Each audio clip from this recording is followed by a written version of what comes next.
TET 1 pass સર્વે ઉમેદવારો અહીંયા સત્યાગ્રહ છાવણી ખાતે સરકારશ્રીને એક નિવેદન કરવા માટે એકત્રિત થયા છે કે જે 25 અને 26ના રોસ્ટર મુજબ જે જગ્યાઓ ખાલી છે 13,500 આ બધી જ જગ્યાઓ ઉપર સરકારશ્રી છે એ પૂર્ણ ભરતી કરે અને સાથે સાથે વય મર્યાદામાં વધારો પણ કરે. હવે વય મર્યાદામાં વધારો શા માટે? તો સરકારના વહીવટી વિલંબને કારણે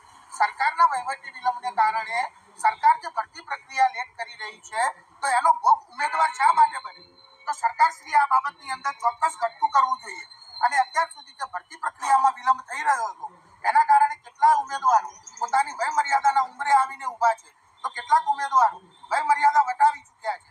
તો આવા જે ઉમેદવારો વય મર્યાદા વટાવી ચૂક્યા છે અને વય મર્યાદાના ઉંમરે આવીને ઊભા છે એવા ઉમેદવારનો શું વાંક? જ્યારે સરકાર જ પોતાના વહીવટી વિલંબની અંદર પોતાનો જ વહીવટી વિલંબ કરી રહી છે. આજે જે વય મર્યાદા ઉંમર વટાવી ગયા છે તેવા ઉમેદવારો સરકારશ્રીની આ ઢીલી નીતિને કારણે કેટલાક લોકો આજે હેલ્પર તરીકે કામ કરવા માટે મજબૂર બન્યા છે, તો કેટલાક ઉમેદવાર આજે એસિડ વેચી અને પોતાનું જીવન ગુજારી રહ્યા છે. તો સરકારશ્રીએ આ ઉમેદવારો પ્રત્યે સહાનુભૂતિ અને લાગણી રાખી અને ચોક્કસથી વય મર્યાદામાં વધારો કરવો જ જોઈએ.